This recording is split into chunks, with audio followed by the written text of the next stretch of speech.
అవనిలో ప్రభు యేసు సిలువలో బలియాయెను ఆత్మరక్షణనీయ అవనిలో ప్రభు యేసు సిలువలో బలియాయెను మారు మనసు నందుమా జాగో చేయక సోదరా కడకడబూయల ప్రభు కడకేల ఏక వారి తాళమాయన ఏక కడబూయల ఏక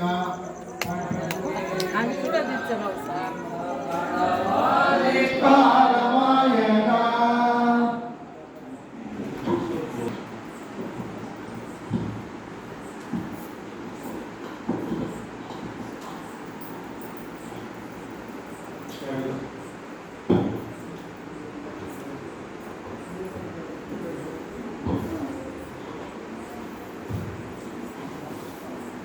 ప్రభువునందు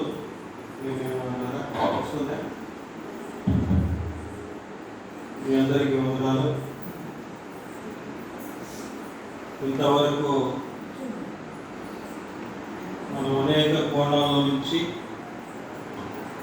సహోదరుల ద్వారా దేవుని యొక్క వాక్యాన్ని విన్నాం. ఈ సమయంలో నేను చెప్పదలుచుకున్న వాక్య ధ్యానం ఏంటంటే, మనలో దేవుని ఆత్మ లేకపోతే మనం ఎలా ఉంటాం అనేది అంశం. లేదా మన ప్రవర్తన ఎలా ఉంటుంది అనే అంశాన్ని ఈ మధ్యలోకి తీసుకురావాలని ఆశిస్తూ ఉన్నాను.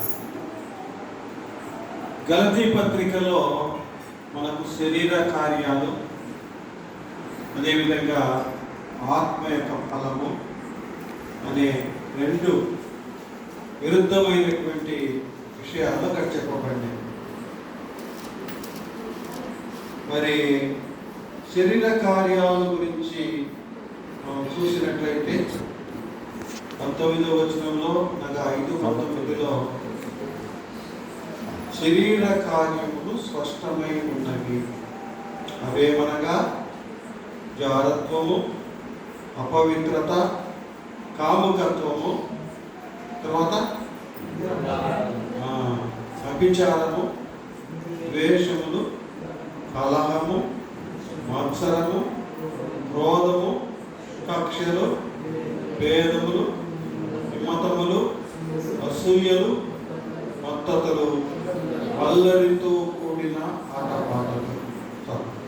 22వ వచనంలో ఆత్మ ఫలమేదనగా ప్రేమ, సంతోషము, సమాధానము, దీర్ఘశాంతము, దయాళుత్వము, మంచితనము, విశ్వాసము, సాత్వికము, ఆశానికము. ప్రభువునందు ప్రియమైన వారలారా, ప్రతి మనిషి యొక్క జీవితము 2 భాగాలుగా ఉంటుంది. ఎన్ని భాగాలు ఉంటుంది? 2 భాగాలు ఉంటే ఉండదా? 2 భాగాలుగా ఉంటాయి. చెప్పండి, 2 భాగాల్ని ఎవరించి ఏమైనా మీరు చెప్పగలరా? బైబిల్ చెప్తూ ఉంది. ఒక భాగాన్ని ఏమని చెప్తుంది? పాత జీవితము. రెండవ భాగాన్ని కొత్త జీవితం. పాత జీవితము, పాత జీవితం కొత్త జీవితంగా ఎలా మారింది?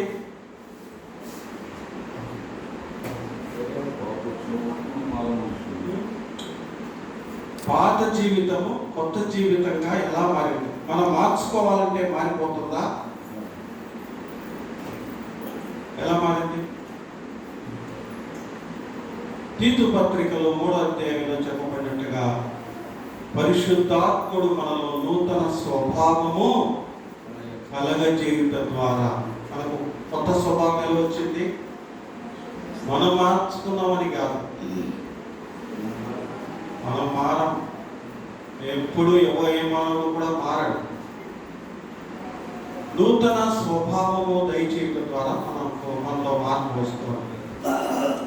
ఒక మనిషి జీవితంలో ఏ మార్పు లేదు అంటే అర్థం ఏంటంటే అతడు మారు మనసు పొందలేదు, యేసు ప్రభువును నమ్మలేదు అని అర్థం. ఈ రెండు అవి స్పష్టమైనవి అని చెప్తున్నాం కదా. మరి స్పష్టంగా మనం తెలుసుకోవాలంటే ఒక వ్యక్తి యొక్క జీవితం గురించి నేను క్లుప్తంగా మనకున్న సమయంలో వీలైనంత త్వరగా ముగించేస్తాను. ఆ వ్యక్తి ఎవరంటే ఒక రాజు. ఆ రాజు ఎవరంటే సౌలు. సౌలు జీవితము రెండు విభాగాలుగా ఉంది. యేసు ప్రభువు నమ్మిన వారి జీవితము మొదట పాత జీవితం ఉంటది, తర్వాత నమ్మిన తర్వాత కొత్త జీవితం వస్తుంది. అంతేనా? అంతే కదా. కానీ సౌలు జీవితము అందుకు విరుద్ధంగా ఉంది. సౌలు జీవితము మొన్న అవుకులో సౌలు జీవితం యొక్క మొదటి భాగాన్ని మేము పరిశీలించాం, ధ్యానం చేశాం. సౌలు జీవితం యొక్క మొదటి భాగంలో దేవుడు సౌలును రాజుగా ఉండాలని కోరుకున్నాడు. సౌలు ఎడల దేవునికి ప్రణాళిక ఉంది. ఏముంది? ప్రణాళిక ఉంది. ఏమని ప్రణాళిక చెప్తారా? సౌలును రాజుగా నియమించాలని ప్రణాళిక ఉంది. మంచిది. అంతేకాదు సదాకాలము శాశ్వతముగా అతని సంతానాన్ని అతని సంతానానికి రాజుగా నియమించాలనేది రాజుగానేమించాలనేటువంటి ఉద్దేశం కూడా చూడండి. ఒకసారి సమూయేలు గ్రంథంలోకి రండి. మొదటి సమూయేలు గ్రంథం 13వ అధ్యాయం. ఒకసారి 13వ అధ్యాయం, మొదటి సమూయేలు గ్రంథము 13వ అధ్యాయంలో దేవునికి ఆయన మనసులో సౌలు ఎడల కొన్ని ఉద్దేశాలు ఉన్నాయి. 13వ అధ్యాయం 13వ అధ్యాయము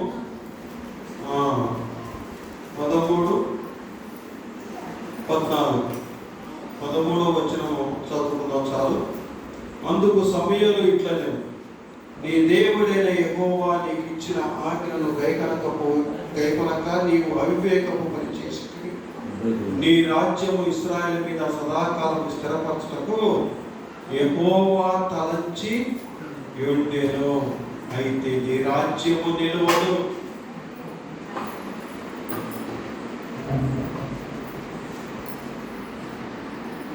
దేవునికి సౌలు ఎడల ఉన్న ప్రణాళిక ఏంటిది? సదాకాలములకు, అంటే ఆయన తర్వాత ఆయన కుమారులకు రాజ్యాన్ని ఇవ్వాలనేది ప్రణాళిక ఉంది.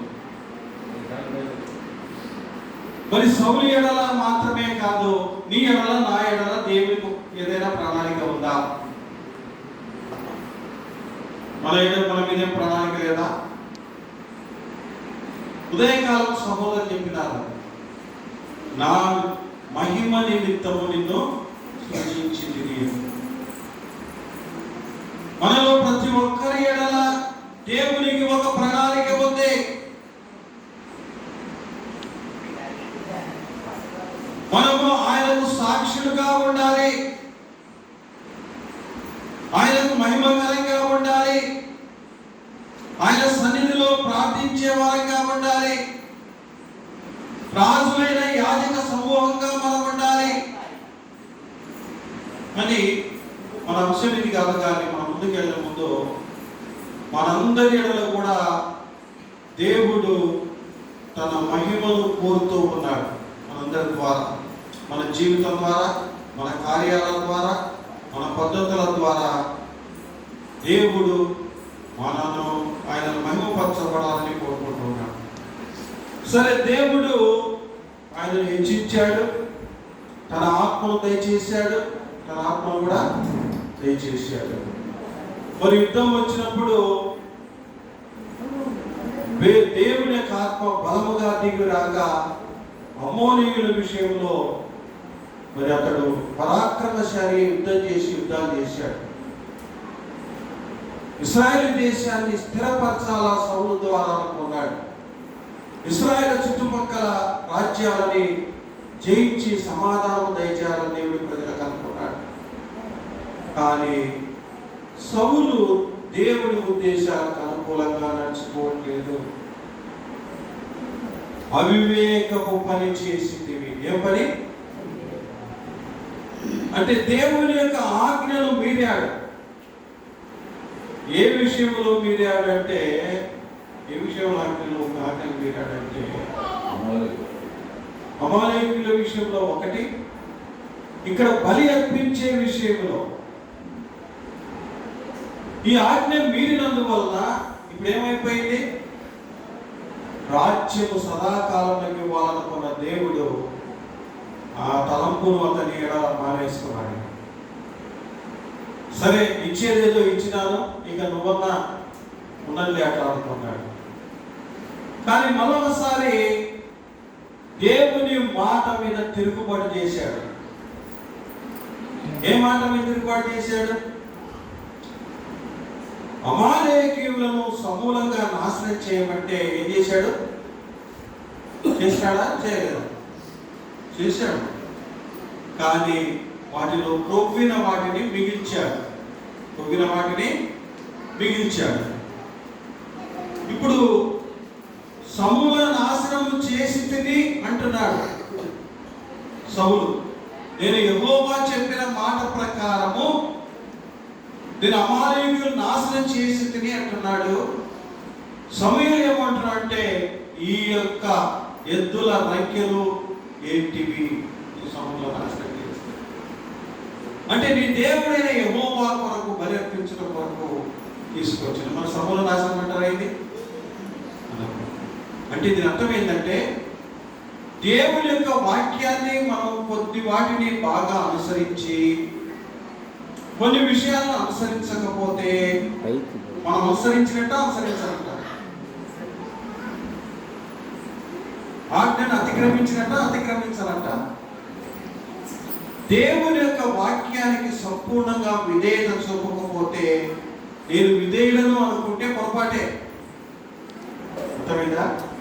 సౌలు చేసిన పని అదే. సగం చేసినాడు, సగం చేయలేదు. లేదా 3% చేశాడు, పౌల శాతం చేయలేదు. పౌల శాతం పూర్తిగా చేయడానికి కారణాన్ని బట్టి దేవుడు తిరుగుబాటు చేశాడు అంటున్నాడు. యెహోవా ఆజ్ఞను విసర్జించాడు అని చెప్తున్నాడు. కాబట్టి ఇక దేవుడికి ఇది మొదటి జీవితం. దేవుడిని తిరుగుబాటు చేయడం చేతనే మరి ఇంకా ఏం జరిగిందంటే చూడండి, 15వ అధ్యాయంలో 15వ అధ్యాయంలో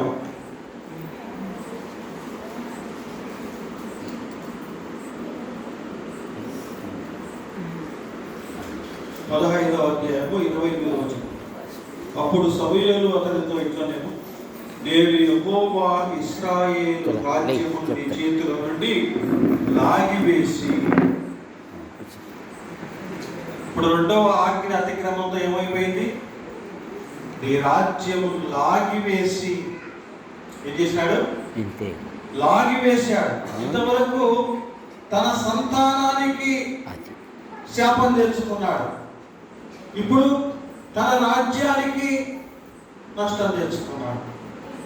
కాబట్టి దేవుని యొక్క ఆజ్ఞను సంపూర్ణంగా విధేయత చూపకపోవడం చేత మరి సౌలు ఈ విధంగా దేవుని మీద తిరుగుబాటు చేసి తనకు తన కుటుంబానికి గొప్ప కష్టాన్ని తెచ్చుకున్నట్టుగా మనం చూస్తున్నాం. తర్వాత ఈ అవిధేయత వల్ల ఏం జరిగిందంటే 16వ అధ్యాయంలో చూడండి, 10 సమయాల క్రితం 16వ అధ్యాయంలో 14వ వచనం. యెహోవా ఆత్మ సౌలును విడిచిపోగా యెహోవా వద్ద నుండి దురాత్మ ఒకటి వచ్చి అతన్ని వెలిపింపగా ఏం జరిగింది? దేవుని లేదా యెహోవా ఆత్మ సౌలును విడిచిపెట్టి వెళ్ళిపోయింది. ఇప్పుడు ఏమి లేదు సౌలులో, దేవుని ఆత్మ లేదు. ఇప్పుడు ఏముంది? సౌలులో దురాత్మ ఉంది. ఒక విషయం గమనించండి, ఉంటే మన హృదయంలో దేవుని ఆత్మైన ఉండాలి, లేదంటే దురాత్మైన ఉండాలి. ఈ రెండింటిలో ఏదో ఒకటి ఉండాలి. ఉండి తీరుతుంది. నువ్వు ఒప్పుకోకపోయినా కానీ ఉంటుంది. అయితే దురాత్మ ఉంటేనే ఏదో అనారోగ్యం కలగాలని మనం అనుకోవటం, ఏదో మరి పిచ్చి పిచ్చిగా మాట్లాడాలని, లేదంటే మరి ఏదో పూనకం రావాలని అనుకుంటారు. అట్లా రాకుండానే మనలో చెడు విషయాలకు ప్రేరేపించేటువంటి కార్యాలను ఈ దురాత్మ మనలో పనిచేస్తుంది. కాబట్టి దురాత్మ ఏం పని చేస్తుందంటే, మనం ఒక్కొక్కటిగా ఇప్పుడు సౌలులో దురాత్మ ఎలాంటి పనులు చేస్తుంది అనే విషయాన్ని గురించి 8 మాటలు మీకు చూపించి నేను ముగిస్తాను త్వరగా. మొదటి విషయం ఏంటంటే, దయచేసి గమనించండి.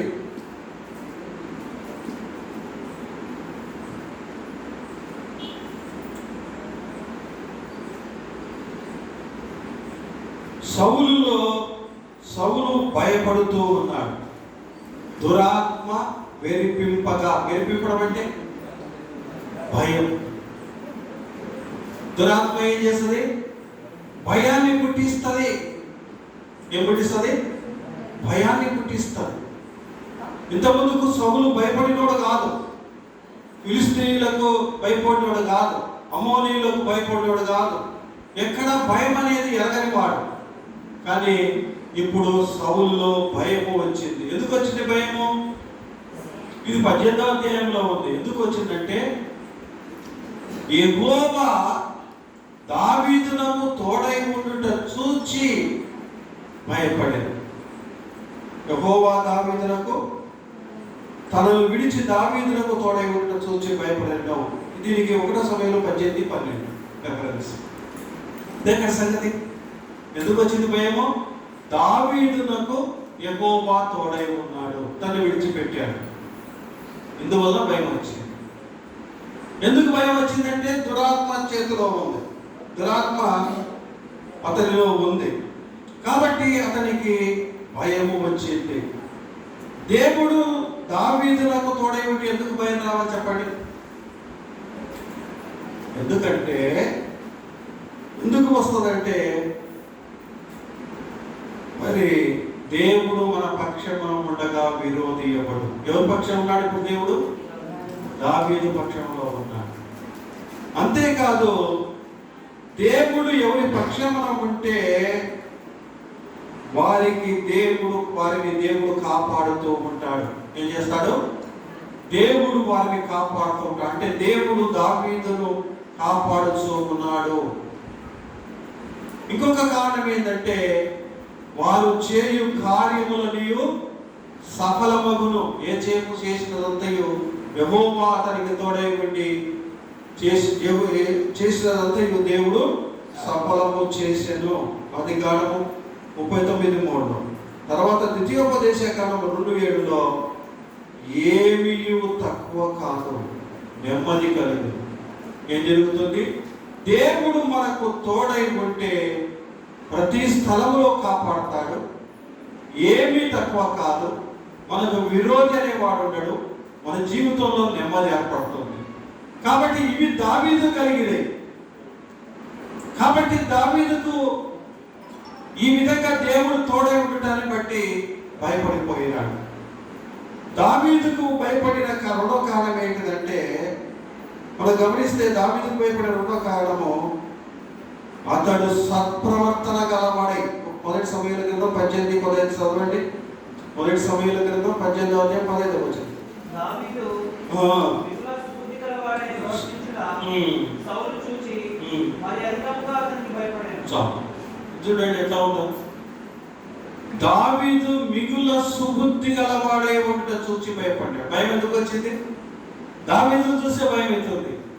దావీదేమో అతని దగ్గర పనిచేసే ఒక సైనిక అధికారి, లేదంటే ఒక సైనికుడు. కానీ ఈయననేమో రాజు. రాజు ఎవరికి భయపడుతున్నాడు? సుబుద్ధి కలిగిన ఒక భక్తి కలిగిన వ్యక్తికి భయపడతాం. ఎందుకంటే చెడు ప్రవర్తన ఉంటే అతడు వర్ధిల్లడు. చెడు ప్రవర్తన ఉంటే అతడు వర్ధిల్లడు. ఉదాహరణకి బిలాము ఇశ్రాయేలుని శపించడానికి వచ్చాడు, కానీ శపించలేక పోయాడు. బిలాము బోధ అనే మాట మనం వింటాం. బిలాము బోధ అనే మాటలో మనకు ఉండే సంగతి ఏంటంటే, బిలాము ఇశ్రాయేలీ ప్రజల చేత పాపము చేయించమని బాలాకులకు బోధ చేశాడు. పాపం చేస్తే ఏమైతుంది? దేవుని ప్రజలు పాపం చేస్తే ఏమైతుంది? దేవుడు వారిని శిక్షిస్తాడు. కాబట్టి ఈ విధంగా చెడు ప్రవర్తన కలిగి ఉంటే భయపడాల్సిన పని కాదు. ఎప్పుడైతే దావీదు సుబుద్ధి కలిగి సత్ప్రవర్తన కలిగి ఉన్నాడో అప్పుడు దావీదు గొప్పవాడైపోతాడనే భయము ఇతనిలో ప్రారంభమైంది. తర్వాత దావీదు ఎందుకు భయపడ్డాడంటే, తన కుమార్తె అయిన మీకాలు దావీదును ప్రేమించుట చూచి భయపడినాడు. ఎందుకు భయపడ్డాడు? మీకాలు దావీదును ప్రేమించుట చూచి. మరి 18వ అధ్యాయము 28-29 వచనాల్లో, యెహోవా దావీదునకు తోడై ఉండుటయు తన కుమార్తె అయిన మీకాలు అతన్ని ప్రేమించుటయు సౌలు చూచి దావీదునకు మరి ఎక్కువగా భయపడి ఏం చేశాడు? తన కుమార్తె దావీదును ప్రేమిస్తా ఉంది. ఇప్పుడు భయం ఎక్కువైపోయింది. ఎందుకంటే ఎక్కడో గొర్రెలు కాసుకునేవాడు, దేశంలో పేరు తెచ్చుకున్నాడు, ప్రజల్లో పేరు తెచ్చుకున్నాడు, సైన్యాధిపతుల్లో పేరు తెచ్చుకున్నాడు. మరి తన కుమారుడు కూడా ప్రేమిస్తూ ఉన్నాడు. చివరికి మీకా తన కుమార్తె కూడా ప్రేమిస్తుంది. అంటే ఇప్పుడు దావీదు ఎక్కడికి వచ్చేసాడు? సౌలు యొక్క కుటుంబంలోనికి వచ్చేసాడు, సౌలు యొక్క ఇంటిలోనికి వచ్చేసాడు. అంటే దీని అర్థం ఏంటిదంటే, ఇక సౌలు రాజు కావడానికి చాలా సమీపంగా వచ్చేసాడు అనేది నా భావన. అంతేనా? దావీదు రాజు కావడానికి చాలా సమీపంగా ఉన్నాడనేది తన భావన. కాబట్టి దావీదు రాజు అయిపోతాడేమో అనే భయము ఎక్కువైపోయింది. ఈ విధంగా ఎప్పుడైతే అపవిత్ర ఆత్మ ఉంటుందో అప్పుడు మనిషిలో భయము వస్తుంది. తర్వాత అసూయ వస్తుంది. ఏమొస్తుంది? అసూయ. ఇంతవరకు మన సహోదరుడు జోసెఫ్ గారు చెప్పారు, దావీదు మీద సౌలుకు అసూయ. ఎందుకు?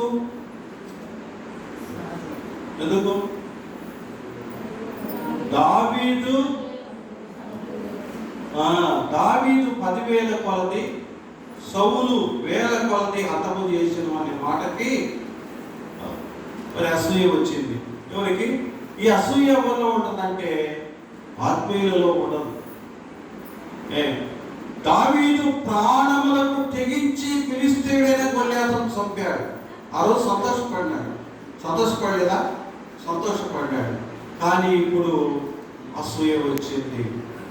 ఇప్పుడు చూడండి, ఈ అసూయ అనేది ఇప్పుడు పుట్టింది కాదు. ఈ అసూయ అనేది ఇప్పుడు పుట్టింది కాదు. సోయాన తమ్ముడి మీద ఒక ఆయన అసూయ పడ్డాడు. ఎవరైనా?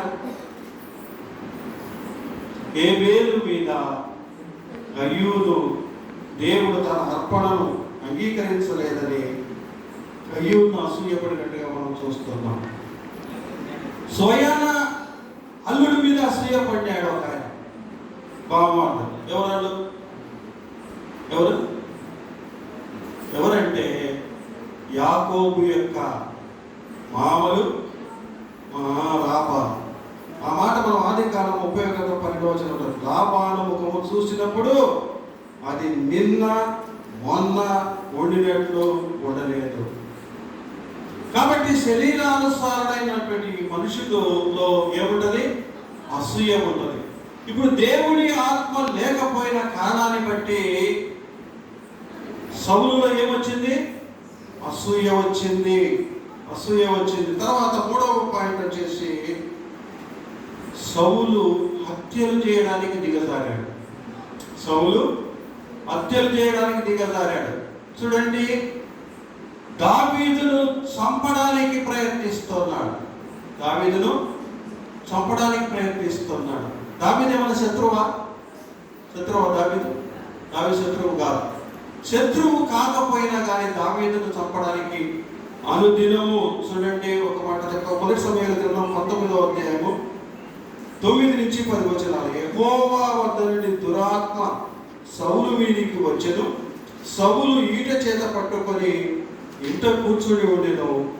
దావీదు సితార వాయించుతుండగా సౌలు ఒక దెబ్బతో దావీదును గోడకు పొడుచుతున్న తాత్పర్యం కలిగి ఈట విసిరెను. దావీదు అతని ఎదుట నుండి తప్పించుకొనినందున ఈటె గోడకు నాటగా దావీదు ఆ రాత్రి ఎందుకు తప్పించుకొని పారిపోయాడు. దురాత్మ అతని మీదకి వచ్చినప్పుడు ఏం చేసినది? ఏం జరిగింది? దావీదును చంపవలననే ఉద్దేశంతో. అంటే మనుషులను హత్య చేసే పని ఎవరు చేస్తారు? చేసేది మనిషే, చేయించేది దురాత్మ. ఎందుకంటే సౌలులో దురాత్మ ప్రవేశించగానే మరి ఆ విధంగా చేశాడు. తర్వాత యాజకుడిని కూడా చంపించాడు. ఈ యొక్క యాజకుడు ఒక్కడే కాదు, యాజకుల కుటుంబాలను నాశనం చేశాడు సౌలు. ఎట్లా అంటే దావీదులకు ఆహారం ఇచ్చి కత్తి ఇచ్చినాడనే కారణం చేత, లేదంటే దావీదులకు సహకరించినాడనే కారణం చేత, ఈ కారణాన్ని బట్టి మరి నోబు పట్టణంలో ఉండేటువంటి యాజక కుటుంబాలందరినీ కూడా నాశనం చేశాడు. ఒక వ్యక్తి తెలుసో తెలియకో దావీదులకు ఆహారం ఇస్తే వారి కుటుంబాలన్నీ నాశనం చేసిన వాడు మరి ఈ యొక్క సౌలు. ఇలాంటి పని ఇంకొక ఆయన చేశాడు. ఎవరంటే హామాను. హామాను ఏం చేశాడు? తనకు నమస్కరించలేదనే అసూయ చేత మొర్దెకైని చంపుట అల్పమైన కార్యం అని అనుకుని మొర్దెకై యొక్క స్వజాతి వారిని అందరినీ నాశనం చేయాలని కోరుకున్నాడు. కాబట్టి ఇక్కడ సౌలు కూడా ఇలాంటి పనే చేశాడు. కాబట్టి సౌలు హత్యలు చేసే వ్యక్తిగా మారిపోయినాడని మనం చూస్తూ ఉన్నాం. తర్వాత ఈ అపవిత్రాత్మ లేదని దేవుని ఆత్మ విడిచిపోయిన తర్వాత సౌలు బలహీనుడైపోయినాడు. ఏమైపోయినాడు? బలహీనుడైపోయాడు. ఇంతకు మునుపు అమోరీయులను చూస్తే మహోగ్రుడై యుద్ధానికి వెళ్ళి యుద్ధంలో జయించి వేసేశాడు. కానీ దాదాపుగా గొల్యాతంత మనిషి ఎవరంటే సౌలే. ఇశ్రాయేల్లో గొల్యాతకు సరితూగలిగిన వ్యక్తి ఎవరు? సౌలే. వాస్తవానికి ఆజానుబాహుడు, మరి అన్ని విద్యలు కూడా తెలిసిన వాడు, మరి సరిపోయిన వాడే. కానీ ఆ రోజు పరాక్రమంగా బయలుదేరిన మనిషి ఈరోజు గొల్యాతు రోజు సవాల్ చేస్తుంటే ఏమైపోయింది? పౌరుషం ఏమైపోయింది? ఎందుకు పౌరుషం లేదు? ఎందుకు లేదు అంటే సౌలులో దేవుని ఆత్మ లేదు. దేవుని ఆత్మ లేనప్పుడు పేతురు కూడా భయపడి తలుపులు వేసుకున్నారు. కానీ పరిశుద్ధాత్ముడు దిగి వచ్చిన తర్వాత వారు యెరూషలేము వీధుల్లోకి వచ్చి యేసే క్రీస్తుని ధైర్యంగా ప్రకటించినటువంటి సంఘటనలను మన చరిత్రలో చూస్తూ ఉన్నాం. కాబట్టి దేవుడి యొక్క ఆత్మ లేకపోతే ఒక వ్యక్తిలో ధైర్యము ఉండదు. దేవుని ఆత్మ విడిచిపోతే ఆ వ్యక్తి విడచిమ్ముకోలేడు. ఎవరనుకున్నారు విడచిమ్ముకోవడం అనే మాట? సంసోను విడచిమ్ముదని అనుకున్నాడు, కానీ విడచిమ్ముకోలేకపోయాడు. ఎందుకు? దేవుని ఆత్మ అతన్ని వదిలేసి వెళ్ళిపోయింది. ఎందుకు వదిలేసి వెళ్ళిపోయింది? అతని వెంట్రుకలు కత్తిరించబడే కనుక. అతని వెంట్రుకల్లో బలం ఉందా? ఎందుకు అలా జరిగింది అంటే అక్కడ కూడా సౌలు లాగానే సంసోను కూడా దేవుని యొక్క ఆజ్ఞను అతిక్రమించాడు కదా. అతిక్రమనే కదా. మరి తలపై మంగలి కత్తి వేయకూడదు అని చెప్పబడిందా? కానీ ఆజ్ఞ అతిక్రమించగానే దేవుని ఆత్మ అతని కూడా ఆత్మ లేకపోతే మనలో ఆత్మీయమైన పౌరుషం కానీ ఆత్మీయమైన స్థితి కానీ మనలో ఉండదు అని ఈ భాగం మనకు తెలియజేస్తాము. తర్వాత ఈ దురాత్మ ఏం చేస్తుందంటే మనిషిని అబద్ధాలు ఆడేటట్టుగా చేస్తుంది, మాట మీద నిలబడి. చూడండి 1వ రాజుల గ్రంథము 22వ అధ్యాయము 5వ పాయింట్ 23వ వచనం చదవండి. యెహోవా నిన్ను గూర్చి కీడు యోచించి నీ ప్రవక్తల నోట అబద్ధమాడు ఆత్మను ఉంచి ఉన్నాడు. ఏం చేశాడు? అబద్ధమాడు ఆత్మను, దురాత్మలు ఏం చేస్తాయి? అబద్ధాలు కూడా ఆడిస్తాయి. దురాత్మలు ఏం చేస్తాయి? 1వ రాజుల 22:23లో ఈ మాట ఉంది. సరే, ఇప్పుడు దావీదు ఏ విధంగా మాట మీద సౌలు ఏ విధంగా మాట మీద నిలబడలేకపోయాడంటారు? చెప్పగలరా? మీ అందరికీ బాగా తెలుసు కనుక చెప్పగలుగుతారు. చాలా చిన్న పిల్లలు మాట్లాడుకునే మాటలు. సౌలు ఎక్కడ మాట నిలబెట్టుకోలేకపోయాడు చెప్తారా? సౌలు ఎక్కడ మాట నిలబెట్టుకోలేకపోయినాడంటే యుద్ధములో, ఆపదలో ఉన్నప్పుడు ఒక ప్రకటన చేశాడు. ఏం ప్రకటన చేసినాడు? అమాలేకీయుల యుద్ధం వచ్చినప్పుడు ఎవరైతే గొల్యాతును చంపేదరో ఏమన్నాడు? ఆ వ్యక్తికి కుమార్తెనిచ్చి మరి అతనికి ఐశ్వర్యం ఇచ్చి స్వతంత్రునిగా చేస్తానన్నాడు. కానీ ఏం చేశాడు? కుమార్తెని ఇచ్చినాడా? ఐశ్వర్యం ఇచ్చినాడా? స్వతంత్రునిగా చేసినాడా? ఒక్క పని చేసినాడా? ఒక్కటన్నా తన దగ్గర జీతం పెట్టుకున్నాడు. స్వతంత్రుడు అంటే జీతం పెట్టుకోవడమా? కాదు కదా. కాబట్టి మేరపును మరి దావీదునికి ఇవ్వవలసి ఉండగా మరి 1వ సమూయేలు గ్రంథం 17:27 వచనం గొల్యాతును చంపిన వారికి రాజు బహుగా ఐశ్వర్యమును కలుగజేసి తన కుమార్తెనిచ్చి పెళ్లి చేసి వారి తండ్రి ఇంటి వారిని ఇశ్రాయేలులో స్వతంత్రులుగా చేయుననగా. మరి ఇది చెప్పిన మాట చూడండి. 1వ సమూయేలు గ్రంథం 18:19లో సౌలు కుమార్తె అయిన మేరబులు దావీదులకు ఇవ్వవలసి ఉండగా సౌలు ఆమెను మెహలోతీయుడైన అద్రీయునికి ఇచ్చి పెళ్లి చేశాను. తర్వాత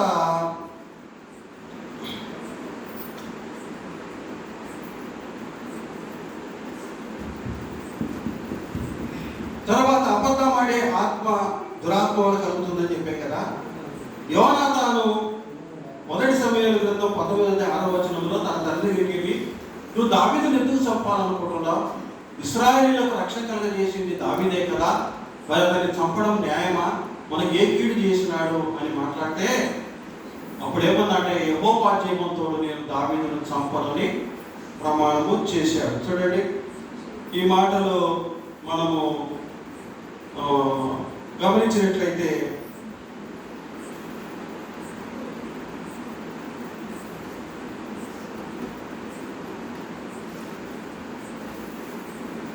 పంతొమ్మిదవ వచనము 19వ అధ్యాయం 6వ వచనం సౌలు యోనాతాను చెప్పిన మాట ఆలకించి యెహోవా జీవంతోడు అతనికి మరణశిక్ష విధింపాలని ప్రమాణం చేశాను. అయితే అదే 19:10వ వచనంలో సౌలు ఒకే దెబ్బతో దావీదును గోడకు పొడుచుతుందని తాత్పర్యం కలిగి ఈటె విసిరేను. చూసారా? కాబట్టి అబద్ధాలను నేర్చుకున్నాడు. మాట మీద నిలబడే పరిస్థితి కారణం ఏంటంటే దురాత్మలు. ఆ వ్యక్తి హృదయంలో దురాత్మ ఉంది కనుక అది బయటికి మరి సౌలుకైతే పూనకం వస్తున్నట్టే ఉంది.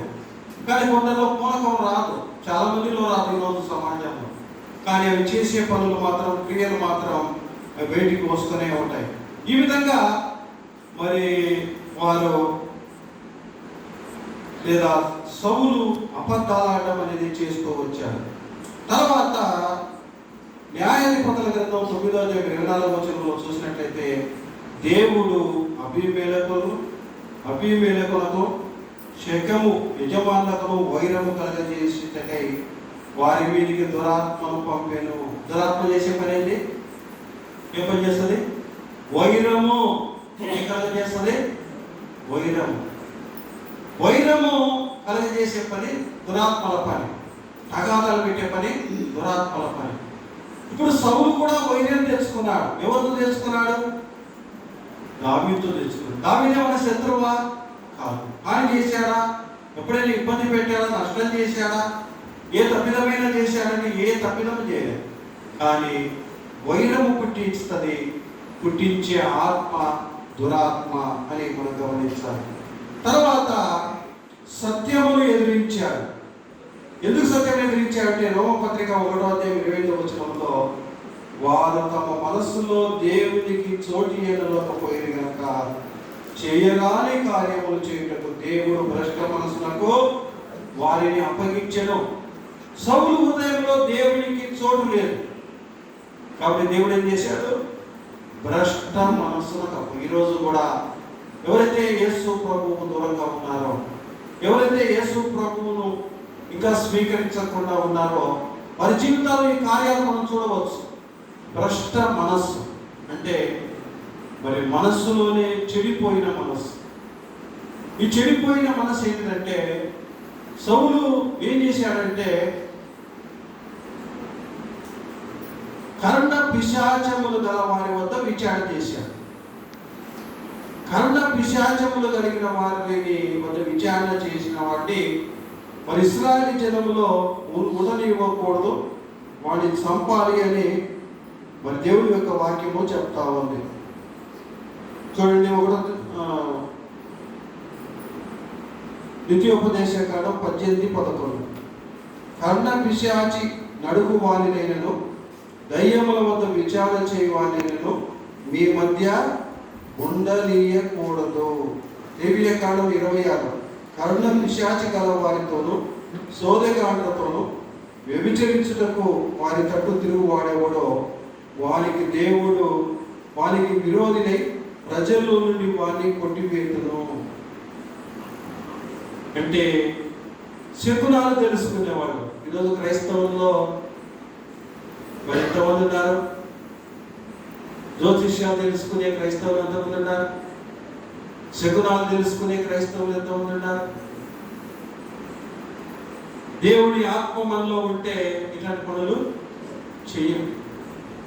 కాబట్టి కర్ణ పిశాచము వద్ద విచారణ చేయడానికి ప్రయత్నించిన వాడు సౌలు.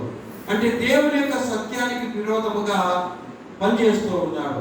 అట్టి వాడు ఇశ్రాయేలు సమాజంలో ఉండకుండా కొట్టివేయబడునని ధర్మశాస్త్రం చెప్తోంది. కాబట్టి సౌలు కారణానికి ముఖ్యమైన కారణాలు 2. సౌలు యొక్క మరణానికి ఎన్నడూ చెప్తారా? ఏంటి? సౌలు యొక్క మరణానికి 2 కారణాలే ఉన్నాయి. చూడండి, నేను చూపిస్తాను. 1 దినవృత్తాంతముల గ్రంథము 10:17 యెహోవా ఆజ్ఞను కైకొనక ఆయన దృష్టి ఎదుట ద్రోహము చేసినందుకు యెహోవా వద్ద విచారణ చేయక కర్ణ పిశాచముల వద్ద విచారణ చేయు దాన్ని వెదికినందుకు సౌలు హతమాయను. సౌలు ఎందుకు చచ్చిపోయాడు? కర్ణ పిశాచములు గల వారి వద్ద వెదికినందుకు, ఆయన ఆజ్ఞను మీరినందుకు. 2 కారణం. సౌలు యొక్క దుర్గతికి ఈ 2 కారణాలు. సౌలు యొక్క నాశనానికి ఈ 2 కారణాలే ఉన్నాయి. తర్వాత సౌలులో ఒక వ్యక్తి ఎప్పుడైతే దేవుని ఆత్మ ఉండదో వారిలో రక్షణ ఆనందం ఉండదు. ఏముండదు? రక్షణ ఆనందం ఉండదు. దావీదు ఏమన్నాడంటే నీ ఆత్మను నా వద్ద నుంచి తీసివేయకము అన్నాడు. ఎప్పుడంటే బేర్షెబాతో పాపం చేసినప్పుడు అతనిలో రక్షణానందం పోయింది. అయితే అదేవిధంగా సౌలులో కూడా ఇప్పుడు ఆనందం లేదు. సౌలులో కూడా ఆనందం లేదు. 1 సమూయేలు గ్రంథము 28:20-22 సమూయేలు మాటలకు సమూయేలు ఏం చెప్పాడంటే ఈ దినము నీవు నాతో ముందు అని చెప్పేశాడు. అంటే నువ్వు ఈరోజు చచ్చిపోతావు అని చెప్పేసి. ఆ మాటకి సమూయేలు మాటలకు సౌలు బహు భయం ఉంది. వెంటనే నేలను సాష్టాంగపడి దివారాత్రము భోజనమేమీ చేయక ఉండినందున బలహీనుడాయను. ఏమైనాడు? దేవుని ఆత్మ లేకపోతే సంతోషం లేదు.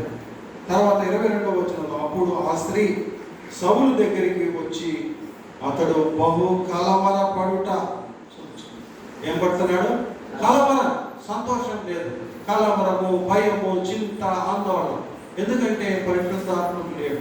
మన జీవితాల్లో కూడా తప్పులు పాపాలు చేసినప్పుడు పరిశుద్ధాత్మ గుణంలో ఉండడు. కాబట్టి ఇవన్నీ కూడా పరిశుద్ధాత్ముడు మనలో లేడు అంటే దురాత్మలు లేదంటే భ్రష్ట మనసు మనలోకి వస్తుంది. ఈ భ్రష్ట మనసు ఇలాంటి కార్యాలన్నీ అసూయ, ద్వేషము, పగ, హత్యలు, మరి వైరము, లేదంటే మరి హాని చేసే విధానము, రక్షణానందం పోవడము, మరి అంతేకాకుండా సత్యానికి విరోధంగా పయనించడం. కాబట్టి ఈ విధంగా మనం గమనించినట్టుగా ఒక వ్యక్తిలో పరిశుద్ధాత్మలు లేకపోతే అతని జీవితము మారిపోతుందా? మారిపోలేదా? మారిపోలేదా? మారిపోయింది. కాబట్టి అయితే ఇప్పుడు ఒక ప్రశ్న చెప్పి ముగించుకుందాం. మనలో ఇప్పుడు సౌలు తిరుగుబాటు చేశాడు, సత్యానికి విరోధంగా మరి ప్రవర్తించాడు. అందువల్ల పరిశుద్ధాత్ముడు వదిలిపెట్టి వెళ్ళిపోయాడు. మనము మన జీవితాల్లో క్రైస్తవులుగా మరి పాపం చేస్తే ఏం జరుగుతుంది? ప్రశ్న మనకు టాస్క్ ఏం జరుగుతుంది? సౌలు ఎడల అది జరిగింది, మన ఎడల ఏం జరుగుతుంది?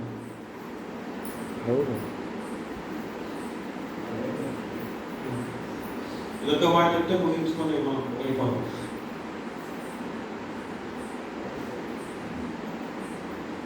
మన ఎడల సౌలుకు జరిగినట్టు జరుగుతుందా? ఇంకా భిన్నంగా ఏమైనా జరుగుతుందా?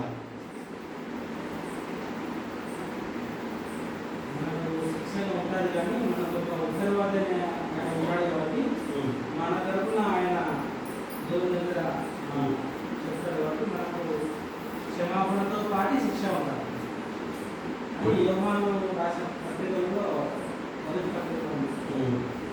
ఇప్పుడు నేను అడిగే ప్రశ్న ఏంటంటే, సౌలులాగా మనం తప్పు లేదా పాపము చేస్తే పరిశుద్ధాత్ముడు మనల్ని విడిచిపెట్టిపోతాడా? మనలోనే ఉంటాడా?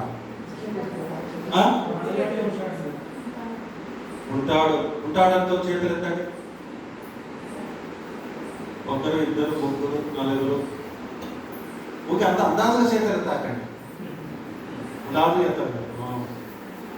ఎంచండి, 4, 5 ఎత్తినారు. విడిచిపెట్టిపోతాడంతో చేతులు ఎత్తండి. విడిచిపెట్టిపోతాడు అనేవాడు. ఎందుకు రెండింటికి ఎత్తకపోతే ఎట్లా? మీరు సహజంగా ఏదో దానికి ఎంత తక్కువదైతే పరిశుద్ధాత్ముడు మనల్ని విడిచిపెట్టి పోడు, దుఃఖపడతాడు. సరే, అంతకంటే ముందు పరిశుద్ధాత్ముడు వదిలిపెట్టిపోయిన సందర్భాలు బైబిల్లో 2. ఒకటి సౌలు, ఇంకొకటి సంసోను.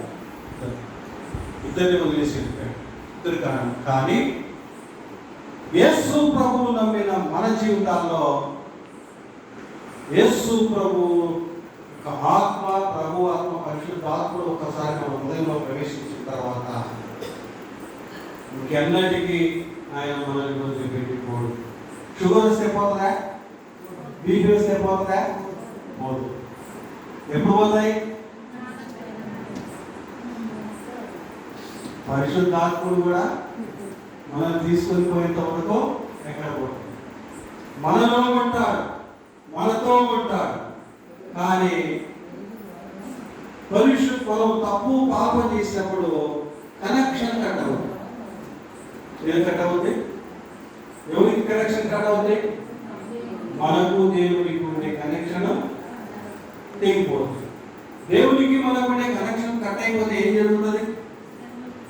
మన హృదయంలో దావీదు చెప్పినట్టుగా నాలో రక్షణానందమును తీసివేయకము, నాలో పరిశుద్ధాత్మను తీసివేయకము.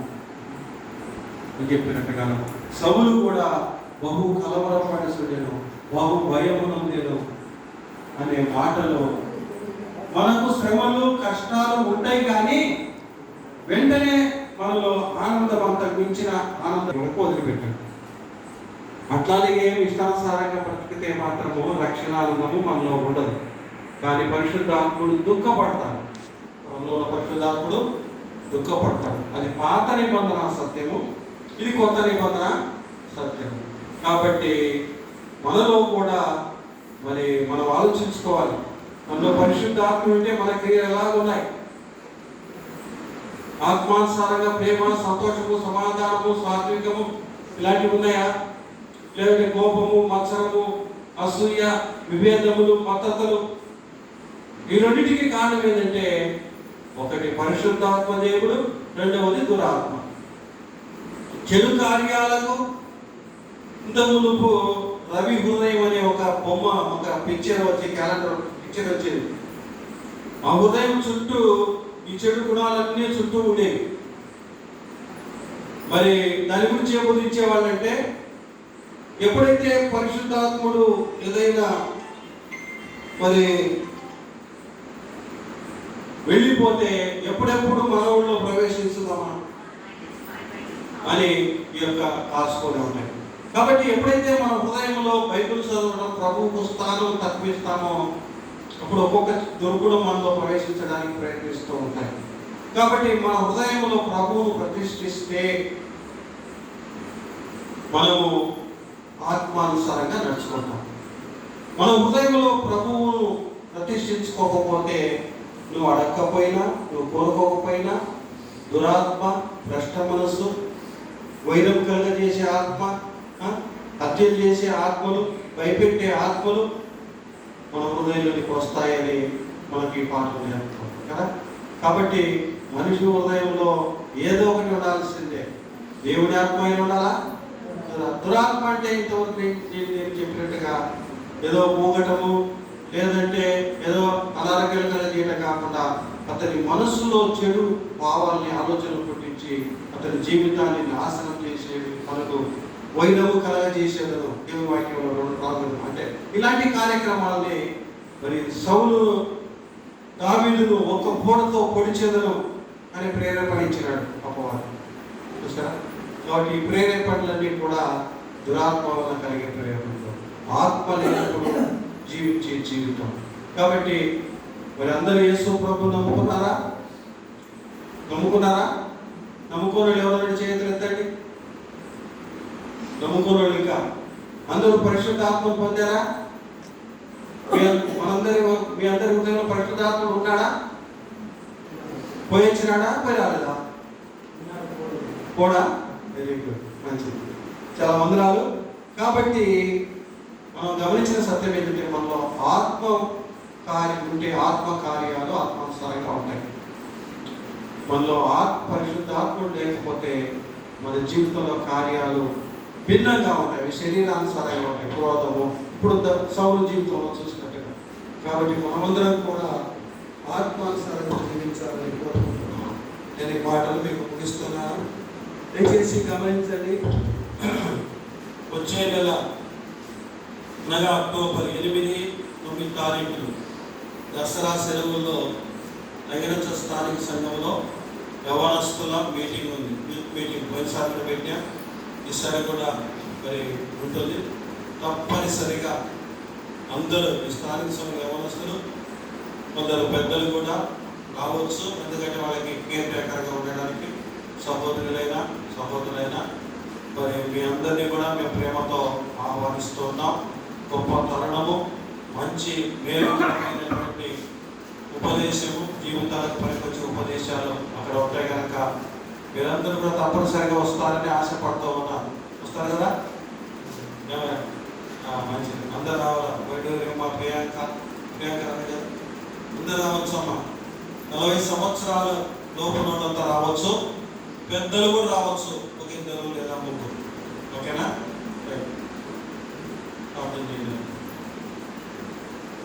కృపను బట్టి స్తోత్రములు. ఈ దినం ఉదయకాలం మొదలుకొని ఎంతో ఓపికతో మరి పెసరబాయి స్థానిక సంఘములు విశ్వాసులు మీ మాటలు విన్నారు. మీ దాసులు కూడా తమకు ఇచ్చిన సామర్థ్యం మేరకు వారు మీ మాటలు అందించారు. మా ప్రభా మాట్లాడి మీ దాసులను ఆస్వాదించండి. మీ దాసులు జోసఫ్ గారు కుమారు వారు ప్రయాణంలో ఉన్నారు. వారికి ప్రేమకరమైన ప్రయాణం ఇచ్చేది. మేము వారి దేవదానం కూడా ప్రయాణంలో ఉండవలసి ఉంది. ప్రయాణంలో సహాయం చేయండి. కొన్ని పరిచర్యలో కూడిన వారిని మరి సిద్ధపరిచిన వారిని పరిచర్య వారు చేసిన వారిని జ్ఞాపకం చేసుకోండి. మా ప్రభావ దయ చూపించండి. స్థానిక సంఘాన్ని వృద్ధి చేయండి. బలపరచమని పెద్దల్ని జ్ఞాపకం చేసుకోండి. శక్తి బలము దయచేయమని ప్రార్థిస్తున్నాం. ప్రభువారి ప్రేమ ఆదివారం సాయంకాలం మీ దాసుడు సత్యరాష్ట్రాలు జూమ్లో మరి మెసేజ్ అందించవలసి ఉండగా మరి సిద్ధపరచమని జ్ఞాపశక్తి దయచేయమని ఈ కృప చూపించమని ప్రార్థిస్తూ ఉన్నాం.